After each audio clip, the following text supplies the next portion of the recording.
So in this video, I just want to show how to put the bond in. This is a little bit of a unique project because it's a real project, but it's gone forward and then backwards. So I don't have the bond system in.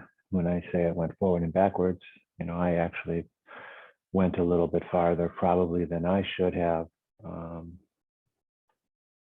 in terms of the progress of the project before I really got approval to get there. And then I moved forward with it, but then the client made some changes. And so I find myself here, which is fine. This is, I have a template, and one of my templates is the first floor framing view. And so I went to that view, three-dimensional view, and this is what I saw. So I don't know how it got here. I don't know what happened to my bond, but it doesn't matter because the bond wouldn't be in or the rim joist wouldn't be in the correct location anyway. So I'll show how to put the rim joist in, and I got to do a little bit of cleanup here.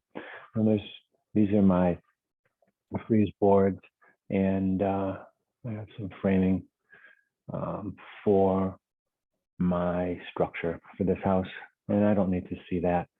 So this is, if we zoom in on it and take a look, just hover over it, it's structural framing.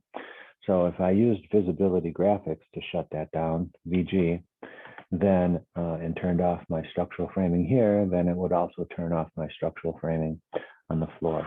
So visibility graphics is probably not the way that I want to do this. I could use filters to turn that off, but I'm just going to, don't ever see how this is something that I want to see in this view. So I will right click and say, select all instances, visible in view. Now, visible in view doesn't mean what I can see on the screen right now. It means this particular view. So I don't want any of those. So Revit has selected them all for me now. All right, and I will just hide that in view. Now I'm going to say elements because category, again, would really structural framing. So boom, and I don't need to see that. Now stairs, that I can turn off with visibility graphics. Type S, and that'll take me down to stairs, and I can uncheck that, just like layers in AutoCAD. And there we go. And I guess railings too, VG. Let's go back to railings right here. I was going to look at stairs, but I thought it may be a component of stairs, but if it were, then it would have turned off at that point. Now, what I'm interested in is just putting the rim joists around, and I have made sure that my plywood goes to the proper location, the edge of the subfloor. I don't need this either. This is topography. And I don't see in this particular view why I will ever need that. So I'm going to go back to visibility graphics, type T for topography, and let's see what we have here. Yeah, we have a topography choice, and boom. All right, let's see. Really don't need my pad footings or my slab either. Can't do this in floors. If I would have to use filters again. So maybe someday I'll set up filters for this particular view, and then I won't have to worry about these things coming back. But I simply made a three-dimensional view, and then I looked at it came to an elevation view, and then moved my section box. For some reason, I always draw a blank when I think about that. I know that it's section box, but I for some reason forget about it. Anyway, so I move my section box down so that it doesn't see anything. And then I use the visibility graphics to turn off the things that I'm not interested in. All right, enough jibber jabber here. You wanted to see how to put the rim joist in. And it's pretty simple. I go over to the structure tab. I click on beam. I want to use my properties, which I guess I should drag that over so you can see it. I'm using two monitors, so I put these on my project browser and my properties box. I put in another on the screen. Now I know from experience that my Z offset value needs to be -3/4, and my Y offset value needs to be 3/4, a positive 3/4, I'm pretty sure. So I'll say okay. And then I'm going to select a line, and I'll come in here and we'll pick this line right here. Let's see what happens. Now, before I go any farther, I want to make sure that my orientation is correct. It's minus 3/4 of an inch down, okay? And it's 3/4 of an inch to the positive to get the edges to line up. Things look good here, so I can continue. I've made sure that my reference plane here is the first floor. So my distances are relative from that level.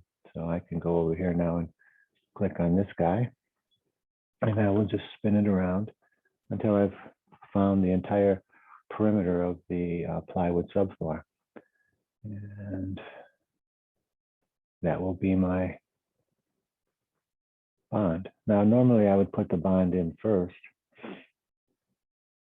This is a apron and a cantilever there, so I'm probably going to go back in and take a look at that again and see what's going on there. But anyway, here we go. Looking good. And it's pretty quick and simple here. Now I could also probably do it without spinning it around. Let's click there and see what happens if I mess that up or not. Just, no, I'm holding the shift key down, pushing the mouse wheel straight down, and then moving the mouse around. And that's allowing me to rotate this view around. Let's see if I click here. Looks good. And here, looks good. This is the first thing that I think the carpenters put in after they put the sill plate in. And then they build their framing to that. And that's really the correct way to lay this out in Revit as well.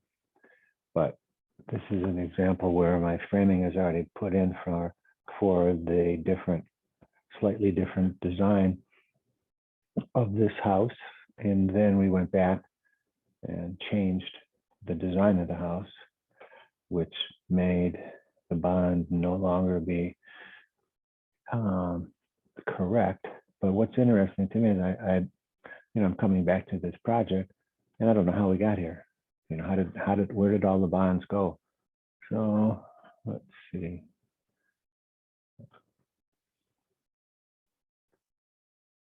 I can't tell from that orientation there if in fact there is one over here or not, and it does look like there is. Okay, so I'm happy with that. I'll save it, and that's putting in the bond. I set the level to the first floor. I told Revit that I was going to use a structural 2x12. I set my Z and Y offset values correctly. That's the Z offset is minus 3/4, and the Y offset is 3/4 of an inch. Okay, and that gets my rim joist right where I wanted it to be. And so that's putting in the rim joist. The next thing I would do then, of course, is go back in and put my structural system in. But in this particular project, it's already there.